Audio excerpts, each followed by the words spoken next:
Hi, ಎಲ್ಲರಿಗೂ ಸ್ವಾಗತ. ನಮ್ಮ ಎರಡನೆಯ ದಿನದ ವಿಡಿಯೋಗಾಗಿ ಪ್ರಚಲಿತ ಘಟನೆಗಳು ಸಾಮಾನ್ಯ ಜ್ಞಾನ 2025ರಿಂದ 2026ರವರೆಗೆ. ನಿನ್ನೆ ಜೂನ್ 15ರವರೆಗೆ ಇಂಪಾರ್ಟೆಂಟ್ ದಿನಾಚರಣೆಗಳನ್ನು ನೋಡಿದ್ವಿ. ಹಾಗಾದರೆ ಇವತ್ತು ಅಂತಾರಾಷ್ಟ್ರೀಯ ಮತ್ತು ರಾಷ್ಟ್ರೀಯ ಪ್ರಮುಖ ದಿನಾಚರಣೆಗಳನ್ನು ಜೂನ್ 21ರಿಂದ ನೋಡೋಣ ಅನ್ನುವಂಥದ್ದು. ಮೊದಲಿಗೆ ಜೂನ್ 21 ಅಂತಾರಾಷ್ಟ್ರೀಯ ಯೋಗ ದಿನ ಅನ್ನುವಂಥದ್ದು. ಇದರ ಧ್ಯೇಯವಾಕ್ಯ ಏನು ಥೀಮ್ ಇಟ್ಕೊಂಡು ಈ ದಿನಾಚರಣೆಯನ್ನು ಆಚರಿಸಿದ್ದೇವಂದ್ರೆ ಯೋಗ ಫಾರ್ ಹೆಲ್ದಿ ಆ್ಯಂಡ್ ಎಂಗೇಜಿಂಗ್ ಅಂತಕ್ಕಂಥ ಒಂದು 2026ರ ಥೀಮ್ ಅನ್ನುವಂಥದ್ದು. ಆಮೇಲೆ 2026 ಜೂನ್ 23ರಂದು ಅಂತಾರಾಷ್ಟ್ರೀಯ ಒಲಿಂಪಿಕ್ ದಿನ, ಜೂನ್ 29ರಂದು ಅಂತಾರಾಷ್ಟ್ರೀಯ ಸಂಖ್ಯಾಶಾಸ್ತ್ರ ದಿನ ಸ್ಟ್ಯಾಟಿಸ್ಟಿಕ್ಸ್ ಡೇ ಅಂತ ಆಚರಿಸ್ತೇವೆ. ಆಗಸ್ಟ್ ದಿನಾಚರಣೆಗಳು ಯಾವಪ್ಪ ಅಂದ್ರೆ 6 ಮತ್ತು 9ನೇ ತಾರೀಕು ಹಿರೋಶಿಮಾ ಮತ್ತು ನಾಗಾಸಕಿ ದಿನ ಅಂಥೇಳಿ ಆಚರಿಸ್ತೇವೆ. ನಿಮಗೆಲ್ಲ ಗೊತ್ತಿರುವಂತೆ ಇತಿಹಾಸದಲ್ಲಿ ಅತ್ಯಂತ ಕರಾಳ ಘಟನೆ ನಡೆದಿರ್ತಕ್ಕಂಥ ಸ್ಥಳ ಅಮೇರಿಕಾದ ಒಂದು ಯುದ್ಧ ವಿಮಾನ ಹಿರೋಶಿಮಾ ಮತ್ತು ನಾಗಾಸಕಿಯ ಮೇಲೆ ಅಣುಬಾಂಬ್ಗಳ ದಾಳಿಯನ್ನು ಮಾಡಿದ್ದು. ಇದು ತುಂಬ ಇವತ್ತಿಗೂ ಸಹಿತ ಅಲ್ಲಿ ಜನ ಪರದಾಡ್ತಿದ್ದಾರೆ ಎನ್ನುವಂಥದ್ದು. ಆಗಸ್ಟ್ 10 ಜೈವಿಕ ಇಂಧನ ದಿನ, ವಿಶ್ವ ಸಿಂಹ ದಿನ ಕೂಡ ಆಚರಿಸ್ತೇವೆ.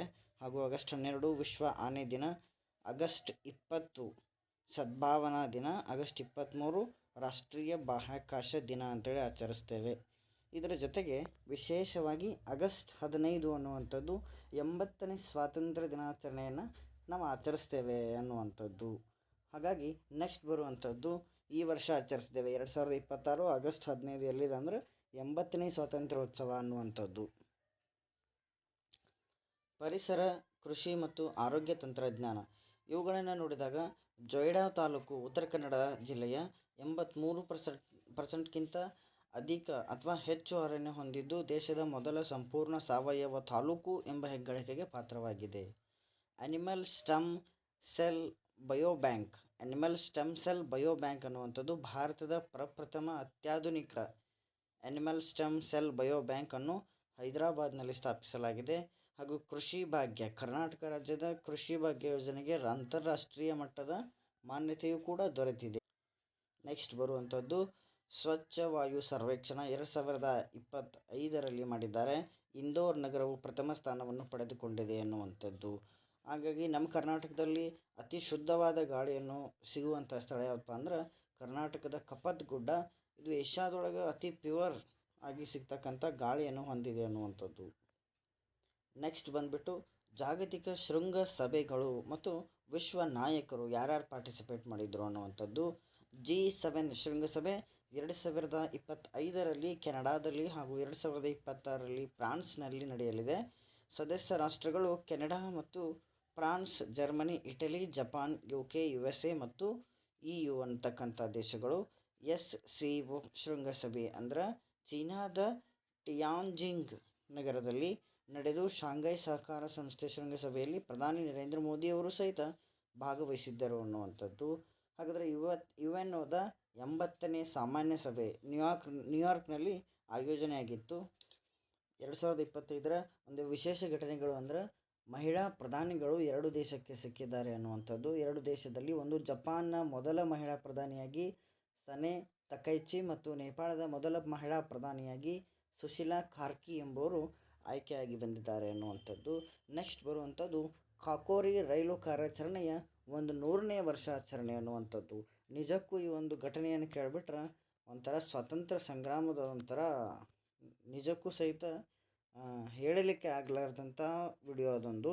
ಸಪ್ರೇಟ್ ಇದ್ರ ಬಗ್ಗೆನೇ ಒಂದು ವಿಡಿಯೋವನ್ನು ಮಾಡೋಣ ಅನ್ನುವಂಥದ್ದು. ಸದ್ಯಕ್ಕೆ ಇದನ್ನು ಆಗಸ್ಟ್ 9, 1925ರಂದು ಉತ್ತರ ಪ್ರದೇಶದ ಲಕ್ನೋ ಬಳಿಯ ಖಾಕೋರಿ ರೈಲು ನಿಲ್ದಾಣದಲ್ಲಿ ನಡೆದಿರ್ತಕ್ಕಂತಹ ಘಟನೆ ನಂಬರ್ 8 ಏನಪ್ಪ ಅಂದ್ರೆ ಡೌನ್ ಪ್ಯಾಸೆಂಜರ್ ರೈಲನ್ನು ಕ್ರಾಂತಿಕಾರಿಗಳು ಸರಪಳಿ ಎಳೆದು ನಿಲ್ಲಿಸಿ ಬ್ರಿಟಿಷರ ಖಜಾನೆಯ 8,000 ಹಣವನ್ನು ವಶಪಡಿಸಿಕೊಂಡಿರ್ತಕ್ಕಂಥ ಘಟನೆ. ಇದರಲ್ಲಿ ಪ್ರಮುಖ ನಾಯಕರು ಯಾರ್ಯಾರಿದ್ರಂದ್ರೆ ರಾಮ್ ಪ್ರಸಾದ್ ಬಿಸ್ಮಿಲ್ಲಾ, ಅಶ್ಫಾಕುಲ್ಲಾ ಖಾನ್, ಚಂದ್ರಶೇಖರ್ ಆಜಾದ್, ರಾಜೇಂದ್ರ ಲಹಾರಿ ಮತ್ತು ಠಾಕೂರ್ ರೋಷನ್ ಸಿಂಗ್ ಅನ್ನುವಂಥವ್ರು ಪ್ರಮುಖ ನಾಯಕರು. ಇದಾದ ಬಳಿಕ ಇದರ ಫಲಿತಾಂಶ ಏನಪ್ಪ ಆಗಿದೆ ಅಂತಂದ್ರೆ 4 ಗಲ್ಲು ಶಿಕ್ಷೆ ಹಾಗೂ ಚಂದ್ರಶೇಖರ್ ಆಜಾದ್ ಅವರು ಬ್ರಿಟಿಷರಿಗೆ ಸಿಗದೆ ಹೋರಾಟವನ್ನು ಮುಂದುವರಿಸಿರ್ತಕ್ಕಂಥದ್ದು ಸ್ವಾತಂತ್ರ್ಯ ಸಂಗ್ರಾಮದಲ್ಲಿ ನಡೆದಿರ್ತಕ್ಕಂಥ ಅತ್ಯಂತ ವೆರಿ ವೆರಿ ಅಟ್ರ್ಯಾಕ್ಟಿವ್ ಇದಂತ ಹೇಳ್ಬೋದು. ಈ ಒಂದು ಕಾಕೋರಿ ರೈಲು ಕಾರ್ಯಾಚರಣೆ, ಇದರ ಮೇಲೆ ಸಪ್ರೇಟ್ ಆದಂಥ ಒಂದು ವಿಡಿಯೋವನ್ನು ಮಾಡೋಣ ಅನ್ನುವಂಥದ್ದು. ನ್ಯಾಯಾಂಗ ಸಚಿವಾಲಯ ರಾಷ್ಟ್ರೀಯ ಪ್ರಮುಖ ನೇಮಕಾತಿಗಳಾಗಿದ್ದಾವೆ ಅನ್ನುವಂಥದ್ದು. ಭಾರತದ 53ನೇ ನ್ಯಾಯಮೂರ್ತಿಯಾಗಿ ಸೂರ್ಯಕಾಂತ್ ಅವರು ಭಾರತದ 53ನೇ CJI ಆಗಿ ನೇಮಕಗೊಂಡಿದ್ದಾರೆ. ರಾಷ್ಟ್ರೀಯ ಭದ್ರತಾ ಸಲಹೆಗಾರರು NSAದ ಅಜಿತ್ ದೋವಲ್ ಅವರು NSA ಆಗಿ ಸೇವೆಯನ್ನು ಮುಂದುವರೆಸಿದ್ದಾರೆ. 8ನೇ ಕೇಂದ್ರ ವೇತನ ಆಯೋಗ 8th ಪೇ ಕಮಿಷನ್ ಅಂತಾರಲ್ಲ, ಹಂಗೆ ಮಾಜಿ ಸುಪ್ರೀಂ ಕೋರ್ಟ್ ನ್ಯಾಯಮೂರ್ತಿ ರಂಜನಾ ಪ್ರಕಾಶ್ ದೇಸಾಯಿ ಅವರು ಆಯ್ಕೆಯಾಗಿದ್ದಾರೆ ಅನ್ನುವಂಥದ್ದು. ಭಾರತದ 15ನೇ ಉಪರಾಷ್ಟ್ರಪತಿಯಾಗಿ CP ರಾಧಾಕೃಷ್ಣನ್ ಅವರು ಉಪರಾಷ್ಟ್ರಪತಿಯಾಗಿ ಆಯ್ಕೆಯಾಗಿದ್ದಾರೆ ಅನ್ನುವಂಥದ್ದು. 15ನೇ ಉಪರಾಷ್ಟ್ರಪತಿ. ಭಾರತದ ಪ್ರಮುಖ ಶ್ರೇಯಾಂಕಗಳು ಮತ್ತು ಸುಧಾರಣೆಗಳು ಏನೆಲ್ಲ ಕಂಡಿದ್ದಾವೆ ಅನ್ನುವಂಥದ್ದು. ಭಾರತ ನ್ಯಾಯ ವರದಿ 2025ರಲ್ಲಿ ಕರ್ನಾಟಕಕ್ಕೆ ದೇಶದಲ್ಲೇ ಪ್ರಥಮ ಸ್ಥಾನ ದೊರೆತಿದೆ. ಜಾಗತಿಕ ನಾವೀನ್ಯತೆ ಸೂಚ್ಯಂಕ 2025 ಭಾರತವು 38ನೇ ಸ್ಥಾನವನ್ನು ಪಡೆದುಕೊಂಡಿದ್ದು, ಸುಸ್ಥಿರ ಅಭಿವೃದ್ಧಿ ಸಸ್ಟೈನಬಲ್ ಡೆವಲಪ್ಮೆಂಟ್ ಗೋಲ್ಸ್ ಅಂತ ಏನು ಕರಿತೀವಿ, ಭಾರತಕ್ಕೆ 99ನೇ ಸ್ಥಾನ ದೊರೆತಿದೆ.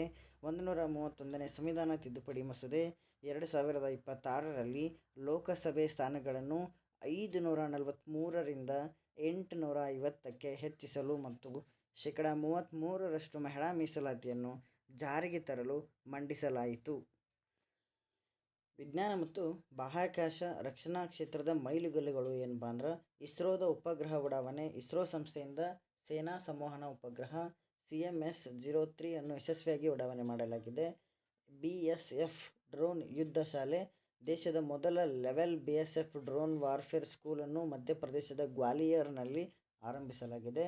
Google data center. ಆಂಧ್ರ ಪ್ರದೇಶದ ವಿಶಾಖಪಟ್ಟಣಂ ಗೂಗಲ್ ಬೃಹತ್ ಡಾಟಾ ಸೆಂಟರನ್ನು ಸ್ಥಾಪನೆ ಮಾಡಲಾಗಿದೆ. Nano city. ಆಂಧ್ರ ಪ್ರದೇಶದ ಕುಪ್ಪಂನಲ್ಲಿ ನ್ಯಾನೋ ಸಿಟಿಯನ್ನು ನಿರ್ಮಾಣ ಯೋಜನೆ ಮಾಡಲಾಗಿದೆ ಅನ್ನುವಂಥದ್ದು. ಇದಾದ ಬಳಿಕ ಬರುವಂಥದ್ದು ಪ್ರಮುಖವಾದಂತಹ ಪ್ರಶಸ್ತಿಗಳು. ದಾದಾ ಸಾಹೇಬ್ ಫಾಲ್ಕೆ ಪ್ರಶಸ್ತಿ ಖ್ಯಾತ ಭಾರತೀಯ ಚಲನಚಿತ್ರ ನಟ ಮೋಹನ್ ಲಾಲ್ ಅವರಿಗೆ ಪ್ರತಿಷ್ಠಿತ ಈ ಒಂದು ಪ್ರಶಸ್ತಿಯನ್ನು ದಾದಾ ಸಾಹೇಬ್ ಫಾಲ್ಕೆ ಪ್ರಶಸ್ತಿಯನ್ನು ನೀಡಿ ಗೌರವಿಸಲಾಯಿತು. ಕರ್ನಾಟಕ ರತ್ನ ಪ್ರಶಸ್ತಿ ಡಾಕ್ಟರ್ ವಿಷ್ಣುವರ್ಧನ್ ಮತ್ತು ಕಿರಿಯ ನಟಿ B ಸರೋಜಾದೇವಿ ಅವರಿಗೆ ಕರ್ನಾಟಕ ರತ್ನ ಪುರಸ್ಕಾರವನ್ನು ನೀಡಲಾಯಿತು. ಮೈಸೂರು ದಸರಾ 2025 ಅಂತಾರಾಷ್ಟ್ರೀಯ ಬುಕರ್ ಪ್ರಶಸ್ತಿ ವಿಜೇತ ಸಾಹಿತಿ ಭಾನು ಮುಷ್ತಾಕ್ ಅವರಿಂದ ಮೈಸೂರು ದಸರಾ ಉದ್ಘಾಟನೆ ಆಯಿತು ಅನ್ನುವಂಥದ್ದು. ಹಾಗಾದರೆ ಕ್ರೀಡಾ ಸಾಧನೆಗಳು ಮತ್ತು ಚಾಂಪಿಯನ್ಸ್ಗಳು 2025ರಲ್ಲಿ ಏನು ಕ್ರೀಡಾ ಸಾಧನೆಗಳಿದ್ದಾವೆ ಅಂತಂದ್ರೆ, ಕ್ರಿಕೆಟ್ ಮತ್ತು ಹಾಕಿ ಏಷ್ಯಾ ಕಪ್ ನಡೆದಿದೆ. ಈ ಒಂದು 2025ರಲ್ಲಿ ಭಾರತ ತಂಡವು ಚಾಂಪಿಯನ್ ಆಗಿ ಹೊರಹೊಮ್ಮಿದೆ. ಪುರುಷರ ಹಾಕಿ ಏಷ್ಯಾ ಕಪ್ 2025ರಲ್ಲಿ ಭಾರತ ಹಾಕಿ ತಂಡವು ಚಾಂಪಿಯನ್ ಪಟ್ಟವನ್ನು ಮುಡಿಗೇರಿಸಿಕೊಂಡಿದೆ. ಹಾಗೂ ಕ್ರಿಕೆಟ್ ಶಾಸನ ಸುಧಾರಣೆ ಏನಪ್ಪ ಅಂತಂದ್ರೆ, ವರ್ಲ್ಡ್ ಟೆಸ್ಟ್ ಚಾಂಪಿಯನ್ಶಿಪ್ನಲ್ಲಿ 27 ವರ್ಷಗಳ ಬಳಿಕ ದಕ್ಷಿಣ ಆಫ್ರಿಕಾ ತಂಡವು ವಿಶ್ವ ಟೆಸ್ಟ್ ಚಾಂಪಿಯನ್ ಆಗಿದೆ. ಕಳೆದ 27 ವರ್ಷಗಳಿಂದ ಮೊದಲ ಬಾರಿಗೆ ಆಗಿದ್ದು ಅನ್ನುವಂಥದ್ದು. ರಾಷ್ಟ್ರೀಯ ಕ್ರೀಡಾ ಮಂಡಳಿ ಆಡಳಿತ ಮಸೂದೆ ಏನಪ್ಪ ಅಂತಂದ್ರೆ, ಸಂಸತ್ತಿನಲ್ಲಿ ಯಶಸ್ವಿಯಾಗಿ ಅಂಗೀಕಾರಗೊಂಡಿದೆ ರಾಷ್ಟ್ರೀಯ ಕ್ರೀಡಾ ಆಡಳಿತ ಮಸೂದೆ. ಮತ್ತು ರಾಜ್ಯಗಳ ಮೈಲಿಗಲ್ಲುಗಳು ಮತ್ತು ಪ್ರಮುಖ ದಿನಗಳು ಅನ್ನುವಂಥದ್ದು. ಬಡತನ ಮುಕ್ತ ರಾಜ್ಯ. ದೇಶದಲ್ಲೇ ಪ್ರಥಮ ಬಾರಿಗೆ ಕೇರಳ ರಾಜ್ಯವನ್ನು ಬಡತನ ಮುಕ್ತ ರಾಜ್ಯವೆಂದು ಘೋಷಿಸಲಾಗಿದೆ. ಹಿರಿಯ ನಾಗರಿಕರ ಆಯೋಗ. ದೇಶದ ಪ್ರಥಮ ಹಿರಿಯ ನಾಗರಿಕರ ಆಯೋಗವನ್ನು ಕೇರಳ ಸ್ಥಾಪಿಸಿದೆ. ವೈದಿಕ ಆರೈಕೆ ಮ್ಯೂಸಿಯಂ. ಭಾರತದ ಮೊದಲ ವೈದಿಕ ಪಾರಂಪರಿಕ ವಸ್ತು ಸಂಗ್ರಹಾಲಯವನ್ನು ಸ್ಥಾಪನೆ ಮಾಡಲಾಗಿದೆ. ವಿಶ್ವ ಓಝೋನ್ ದಿನ ಸೆಪ್ಟೆಂಬರ್ 16, 2025ರಂದು. ಇದರ ಧ್ಯೇಯವಾಕ್ಯ ಏನಪ್ಪ ಅಂದ್ರೆ, from science to the global action ಅಂತಕ್ಕಂಥ ಒಂದು ಧ್ಯೇಯವಾಕ್ಯದೊಂದಿಗೆ ವಿಶ್ವ ಓಝೋನ್ ದಿನವನ್ನು ಸೆಪ್ಟೆಂಬರ್ 16ರಂದು ಆಚರಿಸಲಾಯಿತು. ಧನ್ಯವಾದಗಳು. ನಾವು ಯಾವುದೇ ರೀತಿಯ ಅನಾವಶ್ಯಕ ಚರ್ಚೆಗಳನ್ನು ಮಾಡದೆ ನೇರವಾಗಿ ಪರೀಕ್ಷೆಗಳಿಗೆ ಸಂಬಂಧಪಟ್ಟಿರ್ತಕ್ಕಂತಹ ಕರೆಂಟ್ ಅಫೇರ್ಸ್ಗಳನ್ನು ಸಾಧ್ಯವಾದಷ್ಟು ಬುಲೆಟ್ ಪಾಯಿಂಟ್ಸ್ಗಳಲ್ಲಿ ಕವರ್ ಮಾಡ್ತಾ ಇರ್ತೇವೆ. ನಿಮಗೆಲ್ಲ ಇಷ್ಟವಾದರೆ ಲೈಕ್ ಮಾಡಿ, ಕಮೆಂಟ್ ಮಾಡಿ, ಶೇರ್ ಮಾಡಿ. ಧನ್ಯವಾದಗಳು.